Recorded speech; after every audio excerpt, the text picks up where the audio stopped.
of the people of Israel. Israel ప్రజల్లో అది ఒక భయంకరమైన దినాలు సమయంగా ఉంటుంది.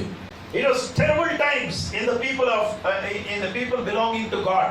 మరి దేవుని ప్రజలకి మరి అది ఒక భయంకరమైన సమయాలు గుండా వెళ్తున్నారు. They were in slavery to the people who were dominating. ఎవరైతే మరి వారిని అణిచివేస్తున్నారో వాళ్ళందరి దగ్గర బానిసలుగా ఉంటున్నారు ఆ ప్రజలందరూ. And the people who were dominating were ruling the country. మరి ఎవరైతే మరి అణిచివేస్తున్నారో వాళ్ళందరూ కూడా ఆ దేశాన్ని పరిపాలిస్తున్నారు. And the people who were ruling the country were Pharaoh and his people. ఆ దేశాన్ని పరిపాలిస్తున్న వారు ఫరో రాజు ఆయన ప్రజలు. They were in the country of Egypt. వాళ్ళందరూ కూడా ఈజిప్ట్ అనే దేశాన్ని పరిపాలిస్తూ ఉన్నారు. I don't know for how many years are you in trouble. నాకు తెలియదు మరి గత ఎన్ని సంవత్సరాలుగా మీరు ఇబ్బందులు పడుతున్నారో నాకు తెలియదు. These people were in trouble for more than 400 years. మరి ఈ ప్రజలు దేవుని ప్రజలు చూసినట్లయితే 400 సంవత్సరాలు మరి వాళ్ళు ఇబ్బందులు పడుతూ ఉన్నారు. So not only the people but their children's children. అక్కడ ప్రజలు మాత్రమే కాదండి మరి వాళ్ళ పిల్లలు తరతరాలుగా మరి బాధపడుతూ ఉన్నారు. They were under slavery. వాళ్ళందరూ కూడా బానిసత్వంలో ఉంటూ ఉన్నారు. They didn't have freedom. వారికి స్వాతంత్రం లేదు. They didn't have money. వారి దగ్గర డబ్బు లేదు. They could not express themselves. వారు వ్యక్తపరచుకోవడానికి కూడా అవకాశం లేదు. They could not even think or dream about their children's future. వారి యొక్క పిల్లల భవిష్యత్తు గురించి కూడా మరి ఆలోచించడానికి కూడా కలలు కనడానికి కూడా అవకాశం లేదు. They themselves didn't have a dream about themselves. వారికి స్వయంగా వారికి ఆలోచనలు కలలు అంటూ ఏమీ లేవు. So what can they dream about their children? మరి వారికి లేనప్పుడు వారి పిల్లల గురించి వాళ్ళు ఏం కలలు కనగలరు? They were in terrible slavery. వారందరూ కూడా భయంకరమైన వారి బానిసత్వంలో ఉంటూ ఉన్నారు. They were under lot of oppression. ఎంతో మరి ఒక ఒత్తిడి గురై ఉంటూ ఉన్నారు. They were probably depressed. బహుశా వారందరూ కూడా నిస్సహాయ స్థితిలో ఉన్నారేమో. And they were crying out. ఎంతగానో గట్టిగా ఏడుస్తూ ఉన్నారు. They were crying out to God for help. మరి దేవుడికి సహాయం కొరకు ఏడుస్తూ మరి సహాయం కొరకు మొరపెడుతున్నారు. But it took them 430 years to pray properly. మరి సరిగ్గా కరెక్ట్ గా ప్రార్థించడానికి వారికి 438 సంవత్సరాలు పట్టిందండి.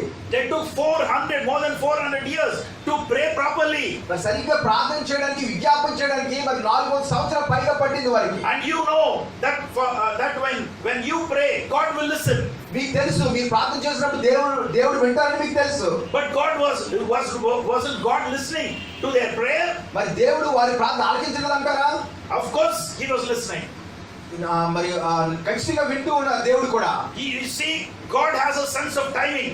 దేవుడికి సమయస్ఫూర్తి మరి ఒక సమయం ఉందండి. It is always perfect. ఎప్పుడు కూడా ఆయన సమయస్ఫూర్తి సమయానికే కరెక్ట్ టైం గా ఆయన సమయానికి జవాబిస్తారు. Like did it take 4000 years for Jesus Christ to come here into the world? మరి యేసు ప్రభు వారికి లోకానికి రావడానికి 400 సంవత్సరాలు పట్టిందండి. If you look at Galatians 4:4, మరి గలతీయులకు రాసిన పత్రిక 4వ అధ్యాయం 4వ వచనం చూసినట్లయితే వారు 4 దిక్కులు కూడా మరి కొట్టువేయబడ్డారు. They do not have any option to go anywhere. ఎటువైపు వెళ్ళడానికి కూడా వారికి అవకాశం లేక మరి వారు మరి మాట వేస్తారు. They do not have any opportunity to look for.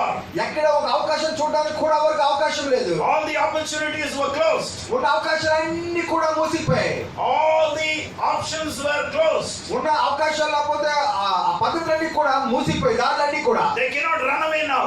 ఎక్కడికి కూడా పారిపోయే పరిస్థితిలో ఉన్నారు. They do not know what to do. ఏం చేయాలో తెలియని పరిస్థితిలో ఉన్నారు. They did pray. It's written there in that scripture. అక్కడ రాయబడిందంటే వారు ప్రార్థన చేశారు. They did pray. They prayed.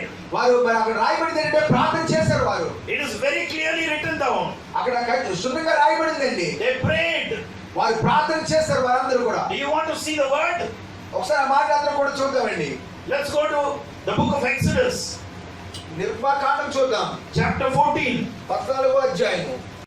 ఏం చేశారు వారు? They prayed. వారు యెహోవాకు మొరపెట్టి ప్రార్థన చేశారు. They prayed to God. వారు ప్రార్థన చేశారండి. They prayed to the real God. మరి నిజమైన దేవుడికి వారు సజీవమైన దేవుడికి ప్రార్థన చేశారు. They know who God was. వారికి తెలుసు ఎవరు దేవుడు. Therefore they prayed to the real God. అందుకనే తద్వారా వారు నిజమైన దేవుడికి వారు ప్రార్థన చేశారు. They did not know how God is going to move. దేవుడు ఎలా మరి కదులుతారో వారికి తెలియదు కానీ. They did not know how God is going to open doors to them. మరి దేవుడు ఎలా వారి మార్గాలు తెలుస్తారో తెలియదు కానీ. Having prayed for 400 years, మరి గత 400 సంవత్సరాలు ప్రార్థన చేస్తూ ఉన్నారు. they know what is prayer. ప్రార్థన అంటే ఏంటో వారికి తెలుసు. So they prayed. అందుకనే వారు ప్రార్థన చేశారు. What do you do? కానీ మీరేం చేస్తున్నారు? Do you pray? మీరు ప్రార్థన చేస్తున్నారా? Or do you run away to some relative's relative's house. లేదంటే ఎవరో బంధువు స్నేహితుడికో మరి పారిపోతున్నారా? What do? మీరేం చేస్తారమ్మా? Or do you look for your own Kolmo fellows? లేదంటే మీ సొంత మరి కులస్తులకు కనిపెట్టుకుని వెళ్ళిపోతారేమో. Definitely you do these things. ఖచ్చితంగా మీరు ఏడు పనులు చేస్తూ ఉంటారు. But the people of Israel, they were praying to the real God when there was a crisis. మరి అక్కడ వారికి ఒక ఇబ్బంది వచ్చినప్పుడు మరి ఇశ్రాయేల్ ప్రజలు నిజమైన దేవుడికి వారు మొరపెడుతూ ఉన్నారు. ప్రార్థన చేస్తారు. They pray to the real God. వారు ప్రార్థన చేశారు. మరి నిజమైన దేవుడికి వారు ప్రార్థన చేశారు. ప్రార్థన చేసిన వెంటనే వారు తెలుసు దేవుడు ప్రార్థనకి జవాబిచ్చే దేవుడు అని వారు తెలుసు. They know who the real God is. ఎవరు నిజమైన దేవుడో వారికి తెలుసు. They know the creator. ఆ సృష్టికర్త వారికి తెలుసు. They know what miracles he has done in their lives. మరి వాళ్ళ జీవితంలో ఎలాంటి అద్భుతాలు మరి చేసినవన్నీ దేవుడు చేశారని వాళ్ళకి తెలుసు. They know everything. సమస్తం వారికి తెలుసు. Because even when they were in a crisis, they started praying. మరి వారి ఇబ్బందులు ఉన్నప్పుడు కూడా మరి దేవుడికి మొరపెడుతూ ప్రార్థన చేస్తున్నారు. On one hand they were praying. ఒకవైపు వారు ప్రార్థన చేస్తున్నారు. But this crisis was gnawing at their hearts. మరి ఈ ఇబ్బందులు లేకపోతే ఇవన్నీ కూడా వాళ్ళ హృదయాన్ని పిండేస్తున్నాయి ఒక పక్కన. So they did not know what to do. మరి వాళ్ళు ఏం చేయాలని తెలియని పరిస్థితిలో ఉన్నారు. Now who's the target? ఇప్పుడు ఎవరండి వారికి మరి ఆ గురి? God is not to be seen with their eyes. మరి దేవుడు వారి కళ్ళతో దేవుడు చూడలేకపోతున్నారు. So who's before their eyes? మరి ఎవరున్నారు వారి కళ్ళు ముందని? And they were saying, why did you bring us here? మరి మోషే మమ్మల్ని ఎందుకు ఇక్కడ తీసుకుని వచ్చావు? As if there are no graveyards in Egypt. ఏదో మా ఐగుప్తు దేశంలో సమాధులు లేనట్లు ఇక్కడికి ఎందుకు మమ్మల్ని తీసుకొచ్చావు? Why did you bring us here? ఎందుకు మమ్మల్ని ఇక్కడ తీసుకొచ్చావు అని అడుగుతున్నారు. So maybe that thought didn't come to them. But if you were there, you would have given them more thoughts of how to exterminate Moses. మరి బహుశా వారికి కొన్ని ఆలోచనలు రాలేదండి. మీరు కానీ అక్కడ ఉన్నట్లయితే మరి మోషేని ఇంకా ఎలాగా నిందించారో ఇంకా మీరు ఎక్కువ మాట ఇచ్చి ఉండేవారు. Because you are all the people of God. మీరు కూడా దేవుని ప్రజలే కదా. So what happened? అక్కడ ఏం జరిగిందండి? After they started grumbling against Moses. మోషే మరి వ్యతిరేకంగా వారు సనుకుంటున్నప్పుడు Moses was praying. మోషే ప్రార్థన చేస్తున్నాడు. He was praying. మోషే ప్రార్థన చేస్తున్నాడు. And God spoke to Moses and said, మరి దేవుడు మోషేతో మాట్లాడి ఈ రీతిగా చెప్పారు. He said, what are you doing? ఏం చేస్తున్నావు మోషే ఏం చేస్తున్నావు? Come on, stop praying and go and stand there. నువ్వు ప్రార్థన చేయడం ఆపి వెళ్ళి అక్కడ నిలబడు. You stand there and stretch your staff towards the sea. మరి నువ్వు అక్కడ సముద్రం ఎర్ర సముద్రం దగ్గర నిలబడి నీ యొక్క ఆ కర్రని ఆ సముద్రం వైపు చాపు. So Moses stood up. మోషే అక్కడ లేచి నిలబడ్డారు. And he stood before the sea. ఎర్ర సముద్రం ఎదుట లేచి నిలబడ్డాడు మోషే. He told the people. తన ప్రజలకు చెప్పాడు. He was saying, it's a wonderful verse you should read. మీరు చాలా అద్భుతమైన వాక్కు మీరు చూడాలండి. Through Moses God was speaking. మోషే ద్వారా మరి దేవుడు మాట్లాడుతున్నారు. He was saying, you just stand and see. మీరు లేచి చూడండి అని చెప్తున్నారు. You just stand and see. నిలుచుండి చూడుడి అని చెప్తున్నారు. You just stand and see the deliverance of God. చూడండి దేవుడి యొక్క మరి ఆ విడుదల మీరు నిలుచుండి చూడండి అని చెప్తున్నారు. All you have to do is just stand and see. మీరు చేయవలసిందల్లా ఊరక నిలుచుండి చూడుడి. You just stand and see the power of God coming down. ఇగో దేవుడి యొక్క శక్తి దిగి రావడం మీరు లేచి చూడుడి అని చెప్తున్నారు. You will never see the Egyptians again. మరి ఎన్నడూ కూడా మీరు ఐగుప్తును చూడరని చెప్పారు. You will never see the enemy again. మీ శత్రువుని మీకు ఎన్నడూ కూడా మీరు ఇంకా చూడరని చెప్తూ ఉన్నారు. You will never see the enemy pursuing you again. మరి ఎన్నడూ కూడా మరి ఆ శత్రువును తరమడం జరగదని చెప్తూ ఉన్నారు దేవుడు. All you have to do is just stand and see. నువ్వు చేయవలసిందల్లా కూడా లేచి చూడండి. And then later what happens? తర్వాత ఏం జరిగిందండి? When Moses stretches out his staff, మరి మోషే ఆ యొక్క కర్రని చాపినప్పుడు all he has to do is just stretch his staff. తను చేయవలసిందల్లా కూడా తన చేయి చాపి ఆ కర్ర చూపించాలి. And the sea parted in two. మరి ఎర్ర సముద్రము రెండు పాయగా విడిపోయింది. The sea parted in two. ఎర్ర సముద్రము రెండు పాయగా విడిపోయిందండి. And as the sea parted, మరి ఆ ఎర్ర సముద్రము విడిపోయిన తర్వాత the people of God started walking into the sea. దేవుని యొక్క ప్రజలు ఆ సముద్రంలోంచి నడుస్తూ ఉన్నారు. And as they were stepping forward, వారు ముందుకు ప్రయాణిస్తుండగా they were not stepping down on wet mud. వారు ఏదో మరి తడిచిన భూమి నేల మీద నట్లేదండి వారు. They were not walking in what do you call the muddy. మరి ఏదో ఒక చూడండి బురదలోనే నట్లేదండి వారు. No, the water was getting dried up.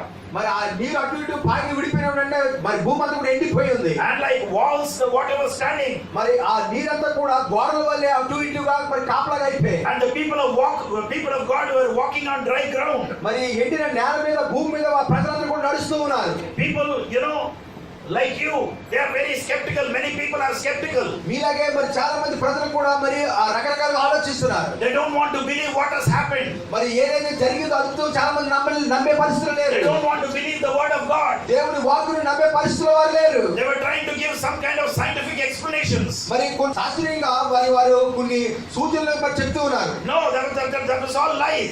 అవన్నీ కూడా అబద్ధాలండి. What is clearly written down as 2 walls of water. మరి క్షుణ్ణంగా ఏంటి రాయబడిందంటే బైబిల్ గ్రంథంలో ఆ నీరు 2 గోడల వల్ల అటు ఇటు ఉండిపోయాయి. On the left and the right of the Egyptian people, the people of God. మరి దేవుని ప్రజలకి అటు ఇటుగా గోడల వల్ల ఆ నీరు నిలబడిపోయి ఉంది. And it is very clearly written down that they walked on dry ground. ఫరో హృదయాన్ని కఠినపరిచిన దేవుడు ఎందుకు ఫరో హృదయాన్ని కఠినపరిచాడంటే, టు స్టార్ట్ విత్ ప్రారంభంలోనే అతని హృదయము కఠినమైనది కనుక. ఫరో ముందు అయ్యో బాబోయ్ ఎంత అద్భుతాలండి బాబు, మోషే గారు మీ ప్రజలను తీసుకెళ్ళిపోండి బాబు అని కొంచెం కదిలేదు. కొంచెం మెత్తగా అయింది. మరుసటి రోజు రాగానే తీసుకెళ్ళటానికి వీలు లేదురా మోషే.